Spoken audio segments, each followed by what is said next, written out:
Good morning.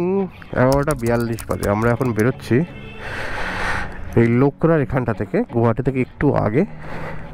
আমরা যাব আজকে শিলং।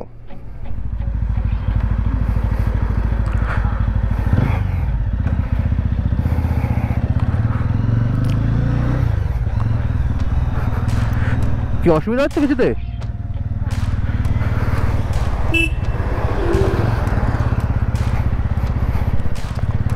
শিলংয়ের উদ্দেশ্যে। এই যে এখান থেকে দেখা যাচ্ছে 3 ঘন্টা 17 মিনিট। জ্যাম কোথাও আছে হয়তো, যাই হোক আমরা এই রাস্তা ধরেই সোজা চলে যাব। এই রাস্তাটা হচ্ছে NH17 গিয়ে উপর থেকে যে রাস্তাটা তোমার এদিক থেকে আসছে, এটা সম্ভবত NH27, যেটা ওদিকে আর কি খারাপ পেয়েছিলাম, সেটা আবার এদিকে ভালো আছে। তো আমরা এই রাস্তা ধরে এখন টান চলে যাব। আর এই রাস্তায় তো কালকে রাত্রেবেলায় এসেছি, তো এই রাস্তা দিয়ে যেতে আশা করি না কোনো অসুবিধা হবে। একবার পেট্রোল ভরানোর জন্য দাঁড়াবো।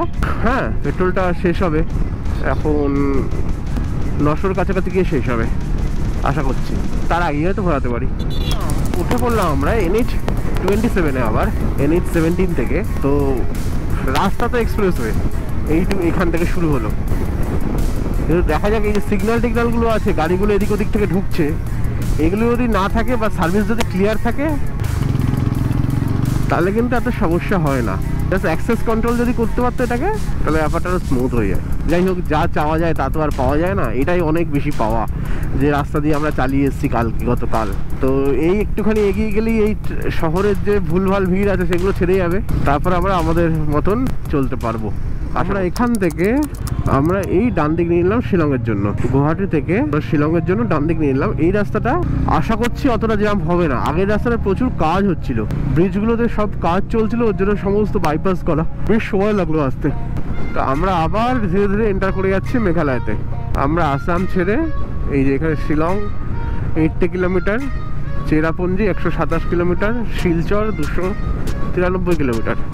শিলং এখান থেকে আর 60 কিলোমিটার মতন, 59 কিলোমিটার দেখাচ্ছে, 60 কিলোমিটার ধরো। আমরা তো পৌঁছে যাচ্ছি। এর মধ্যে আরেকটা ঘটনা আছে যে আমি যেখানে গল্প ঠাট্টা করি আর কি, যে যেখানে বসে, সেখানে কিছু সিনিয়র বন্ধু স্থানীয় তারাও আর কি এখানেই আছে, গাড়ি করে এসছে। তো আমরাও যাওয়া বেরিয়েছি, তারাও তবে বেরিয়েছে। তারা শিলং মানে ডাউকি এগুলো করে আজকে তারা গেছে জয়ন্তী কালীবাড়ি, সেটা হচ্ছে জোয়াইতে। যেটা তোমরা জানো যে আরেকটা শক্তিপীঠ, মানে 51টা শক্তিপীঠের মধ্যে একটি শক্তিপীঠ হচ্ছে জয়ন্তী কালীবাড়ি আর কি। গারো খাসি জয়ন্তিয়া পাহাড়ে যে শক্তিপীঠটা আছে, সেই কালীবাড়িটার নাম হচ্ছে জয়ন্তী কালীবাড়ি।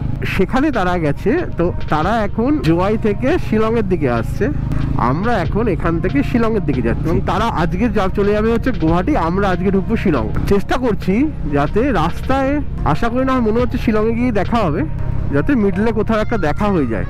তাদের বলেছি যে আগে ফোন ঢুকবে শিলংয়ে সে যেন সঙ্গে সঙ্গে ফোন করে। তো এটা একটা মজার ব্যাপার যে এটা একটা কোইন্সিডেন্সই আর কি। আমি যেদিনকে বেরোবো সেদিনকে দেখি ওরাও বেরোচ্ছে। আমরা তো সকালবেলা বেরোবো তার আগের দিন, তো সেদিনকে দেখি ওদের প্রিপারেশন চলছে, যাবো না কোথায় যায় বলছে এরকম। ওরে বাবা, আমরাও তো বেরোচ্ছি। তো আমরা আর কি ওই পাশটা, যেহেতু আমরা ওয়ারি চোরাটা করতে গেছিলাম এবং টুরা ওই শহরটা দেখার খুব ইচ্ছে ছিল, সেখান থেকে আমরা এদিকে চলে এলাম এবার। তা আমরা এখন ঢুকছি, ওরা এখন বেরোচ্ছে। মেঘালয়ে ঢুকতেই মানে যেহেতু যতদূর আমি জানি যে সম্ভবত একটা কনস্টিটিউশন বাউন্ডেশন আছে মেঘালয়ের উপরে, যে তাদের 75% নাকি বনাঞ্চল থাকতে হবে।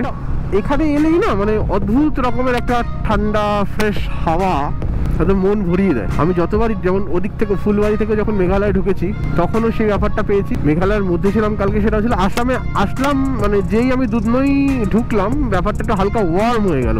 আবার যে ওখান থেকে আমি এদিকে ঢুকলাম এখন, বেশ ওই যে হালকা যে চিল ব্যাপারটা, আর এত সুন্দর মনোরম আবহাওয়াটার মধ্যে আমরা যাচ্ছি যে বলার অপেক্ষা রাখে না। দেখানোর জন্য যে লোকের বিবেক বুদ্ধি মাথা যখন সব নষ্ট হয়ে যায় তখন এরকম কাজ করে। এই অটোটাকে ভালো করে দেখো, এই অটোটার মধ্যে 4-5 থেকে কাঠ ঢুকিয়ে কিরম ভাবে যাচ্ছে। আর এটা হচ্ছে ওয়ান ওয়ে, মানে ওদিকে রাস্তায় কাজ হচ্ছে তাই এদিকটা বন্ধ করা, মানে আউট অফ সেন্স হয়ে গেছে এরা রাস্তাটা। আর এই চারপাশ দেখে মনেই হচ্ছে না যে আমি ভারতের কোনো অংশে ট্রাভেল করছি। এটা পুরো ভারতের বাইরে লাগছে আমার। এত সুন্দর, যতক্ষণে না এখানে এসে ফিল করবে ততক্ষণে বলে বোঝানো সম্ভব নয়। এই গাড়ি ঠাড়িগুলো চালানোর ধরন দেখলে বোঝা যায় যে হ্যাঁ এখনো ভারতে আছি। সালা গাড়ির কালার করেছে দেখো, হলদে রঙের বুলেরো করে দেখেছো ভাই, জাস্ট লুকিং লাইক আ ওয়াও। আমরা এখান থেকে সামনে বড়পানি ব্রিজ আসবে, এই এখন 33 কিলোমিটার বাকি, যখন শিলং থেকে 20 কিলোমিটার বাকি থাকবে তখন বড়পানি ব্রিজ আসবে। আমরা দাঁড়িয়ে তার আগে পিছে দাঁড়িয়ে আমরা একটু খাওয়া দাওয়া করে নেবো। তো আর ওরাও ওদিক থেকে যেহেতু জোয়াই থেকে আসছে, ওরাও ওখান থেকে এসে ওই দিক বাইপাস দিয়ে ধরে ওইখানে এসে দাঁড়াবে। ও গাড়িতে তেল ভরানোর সময় এসে গেছে, গাড়ি এই রিজার্ভে পড়লো বলে। আর 11 কিলোমিটার বাকি আমাদের উমিয়াম লেক থেকে, এই রাস্তাতেই পড়বে উমিয়াম লেক এবং বড়পানি মোড়, যেখানে বললাম যে ওদের সঙ্গে দেখা হবে। বড়পানি হচ্ছে উমিয়াম লেক, শিলং জোয়াই। চলো, যাদের সঙ্গে দেখা হওয়ার কথা ছিল তাদের সঙ্গে দেখা হয়ে গেল, আমাদের লাঞ্চ করাও হয়ে গেল। লাঞ্চের পরে আর কি তারা চলে এসেছিলো, খুব তাড়াহুড়ো থাকায় তারা আর বেশিক্ষণ দাঁড়ায়নি। আর আমার মাথায়তেও নেই গল্প করতে করতে এত আনন্দ পেয়েছিলাম নিজেদের লোককে এত দূরে দেখে একসঙ্গে এখানে যে মিট হতে পারে। আমি না তাদের সঙ্গে কথোপকথনের সময় তাদের ভিডিওটা তুলতে ভুলে গেছি, সরি ফর দ্যাট। তারা যদি ভিডিওটা দেখো তাদের জন্য, তাদেরকেও সরি যে তোমাদেরকে ভিডিওতে নিতে পারলাম না। আমার ইচ্ছা ছিল নেওয়ার, আমি আগেও বলেছি বারবার, মিস করে গেছি। উমিয়াম লেক উমিয়াম লেক কোথা দিয়ে যায়? তো আমাদের এদিকটায় যেতে দিতাম।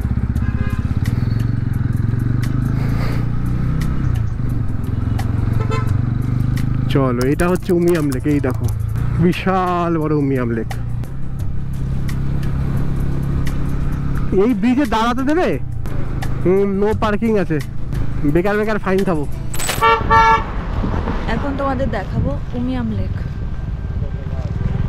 আমরা লাঞ্চ করলাম যেখানে, তার উল্টো দিকে রাস্তাতেই রয়েছে। এই দেখো,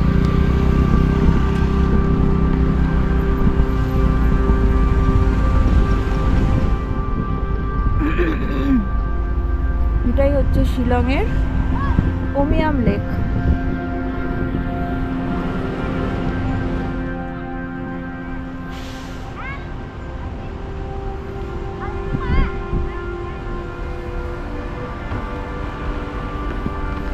ওদিকে নর্থ ইস্টার্ন পুলিশ একাডেমি, আর ঠিক রাস্তার সেই গলিটাতে ঢুকেই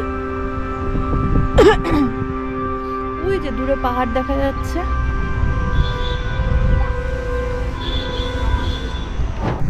এই বাদে জ্যাম পাইনি, বাদ বেরিয়ে গেছি। এখানটা নাকি প্রচন্ড জ্যাম থাকে, আমরা বাদে জ্যাম পাইনি। উড়ে না, কত নিচে বাদ, খুব সুন্দর। এটা জজিলা পাসের মতন কেস হলো, আমরা যখন গেলাম তখন খুলে গেল, আবার বন্ধ হয়ে যাবে। বাবা জ্যাম দেখ।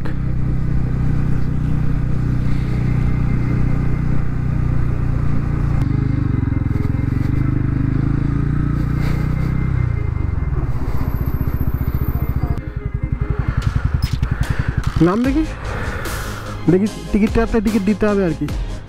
উপর থেকে উমিয়াম লেকের ভিউটা দেখো।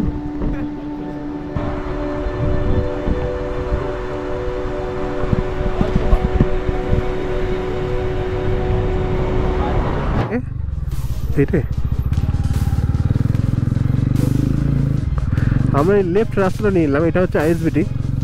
এইটা কেন বললাম, কারণ আমি নিচেরটাতে আইএসবিটিতে চলে যাচ্ছিলাম, আর আমাদের এখানে এখন চড়াই করতে হবে।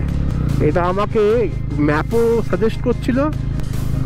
তো বেসিক্যালি এটা শিলংয়ের মধ্যেই, শিলংয়ের বাইপাস।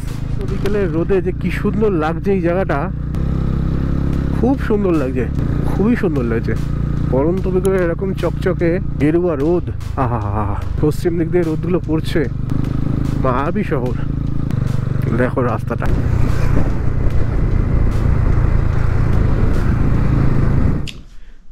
আমরা এখন আছি হেমস্টেড বলে একটা হোটেল বা হোমস্টে বলতে পারো। এটা আমরা পেয়েছি booking.com থেকে। এত সুন্দর, হ্যাঁ, খুবই অল্প প্রাইসিংয়ে এই হোমস্টেটা আমরা খুঁজে বের করেছি। মাত্র 1.5 কিলোমিটার তোমার পুলিশ বাজার থেকে শিলংয়ের। আর রুম টুর যদি দিতে হয়, রুমটা একবার দূর থেকে দেখো কি সুন্দর সাজানো। এখন তো পুরো এলোমেলো হয়ে আছে। ওদিকে টয়লেট আছে, এটা তোমাদের বৌদি। আর খুব সুন্দর সাজানো গোছানো। ও ঠান্ডায় কাঁপছে, জল বাথরুম থেকে জল টল কেটে এসছে, কি সব করে এসছে যাই না, তো হোয়াট এভার ইট ইজ। আজকের ব্লগটা এখানেই শেষ করব। কালকে তোমরা দেখতে পাবে শিলংয়ের আশেপাশে কতগুলো এলিফ্যান্টা ফলস যাবো, আর একটা দুটো জায়গা আছে, নাম আমার মনে থাকে না, তোমরা জানো, সেখানে গিয়ে দেখা হচ্ছে। Good night.